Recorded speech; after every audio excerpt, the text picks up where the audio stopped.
I've been seeing a lot of people do AMC A-list wraps or just movie theater recaps. And as a cinephile, I figure, why not do it? I'm trying to see my stats and compare them from, next year and the year after that. So as an introvert, going to movies alone was pretty hard at the beginning. But once I felt comfortable, it was the best thing I could ever done. Now I could just go to movies whenever I want, especially having multiple movie theater passes. So I started with Brandon Pass. My local movie theater did a promotion where you spend $100, you get 24 tickets. You could use them however you want. I could take a friend, a group, my siblings, however it was. 24 tickets were available. Eventually they ran it out in July, so I ended up getting Regal Limited. Our friends already have some. It was pretty easy to sign up for it and have someone to go to the movies with, because at the end of the day, movies could add up, but having a movie pass just makes it a whole lot easier. And I have two Regals nearby me, which is really nice. I do have an AMC, but it's a little bit far out, but for the right movie, it's probably worth the drive. And I missed out a quite handful of movies because my local Regal didn't have it. So for 2026, I'll be ready to never miss a movie, especially masterpieces, because there's a lot of good movies coming out next year. So Regal Limited and AMC A-List is what I'm going to be writing for in 2026. So I've been a Regal Limited since July 30th, and then I barely have a week with AMC A-List. So re-releases that I watched, all of these were watching IMAX. Jaws and Halloween, I remember watching them growing up. And when I watched it this time, it felt very refreshing. And I felt like I never watched them in the first place. I just knew what the story was really about. The Shining, I went completely blind, and it was one of the best things I could have done, because I was just amazed of how the movie was, and I just kept wanting more of Stephen King's work, and I just want to start reading more of his stuff, because apparently all of the stuff is kind of connected in a way. And I haven't found much time this year to read, which I'm trying to change this year, as well as watching 100 movies. Movies I wish I watched in theaters. Out of these 5, I only watched Train Dreams, Hamnet, and Sorry Baby. Really good movies. All these movies are about grief, and they remind us that we're humans, and they're just tackled on different ways. We all handle grief in a different way. So I'm looking forward to seeing Sentimental Value and If I Like That Kick You sometime in 2026. My honorable mentions: another Stephen King adaptation, The Long Walk. I was invested from the moment the movie started all the way to the end. Really good score, especially towards the end. I really changed my mind. What I would have done if I was in their position or so. But a really good watch. That's all too. Really good movie if you really like the visuals, animation. Really good story. They really does a really good job. There's All One is available for free on YouTube if you ever want to catch that first before you even commit to watching this masterpiece. As for Fantastic Four, I really love the Galactus interaction. I also love the space scene, especially the chase scene with the Silver Surfer. So seeing the black hole was really nice, and I loved it so much where I had to see it twice in one day, one of it being in IMAX. As for my top 10, we're gonna start off with Nosferatu. It was the first movie I seen this year, and I also am a huge fan of gothic horror. So seeing this, I walked out very satisfied, and just waiting for more of Robert Edgar's projects. Bring Her Back was a movie I did not expect to like as much. I went in there kind of blind, not knowing much about it. I only watched it twice because the first one I kind of just sitting there, just slowly processing the stuff. But yeah, it had a pretty bleak ending at the end.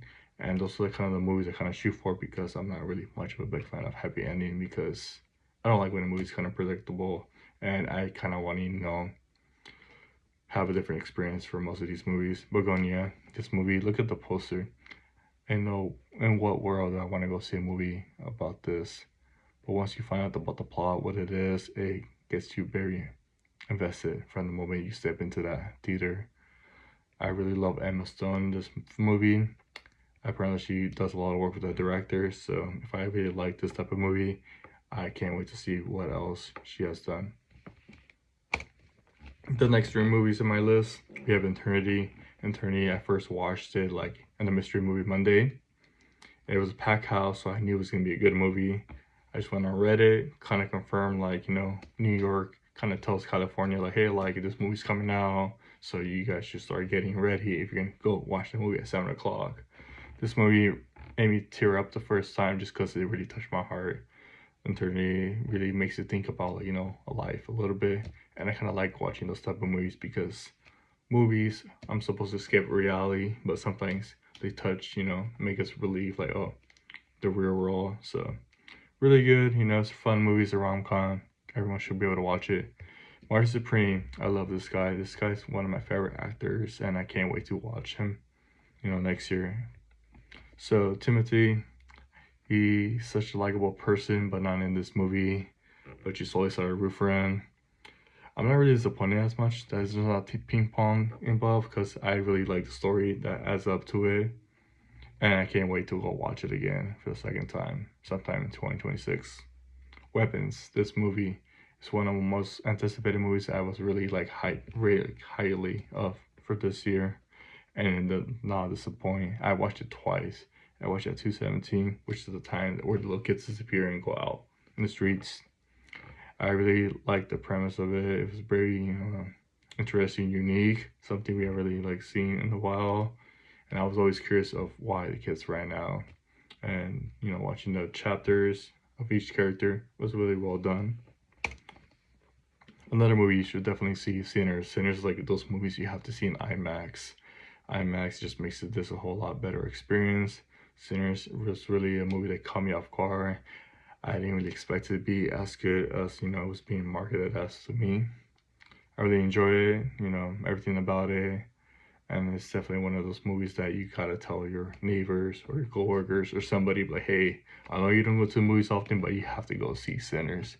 Same thing can be said for One Bite After Another. I feel like this is another movie that not a lot of people were watching because it's super long, It's like 2 hours, like 40 minutes, I believe, or so. But Leonardo DiCaprio really does a really good job. I really enjoy every second of this movie. And I love that scene of him, talking to people in Spanish and whistling. Like, that should just be an Oscar nominee alone. Frankenstein, this movie I did not expect to like as much. I just saw it, oh, okay, cool, another movie to watch on streaming.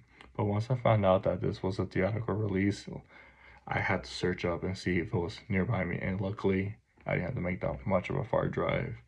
So this movie, I really enjoyed every part of it. Jacob Elordi did really good as Frankenstein. And Mia Goth, which is, I really love her. I will be watching anything that she's in because just watching from Max and Pearl, like Maxine, I just keep wanting more of her. So looking forward to seeing more of her. My number one movie was Superman. Superman was a movie I've been looking for like 2 years or so, ever since James Gunn took over and, I was seen as the Kevin Feige of DC. So I really was a big fan of Guardians of the Galaxy and Suicide Squad. So really glad that this movie was a success, because if this movie wasn't a success, I don't think I was ever gonna see a DCU universe, especially with the last cinematic universe didn't really go as well, or they just took forever, or we're just not making good movies at the end of the day. So I'm pretty positive, and we're in safe hands that we're gonna get a lot of DC projects and eventually, make them as, popular as Marvel. So my stats for Letterboxd, I logged 142 movies.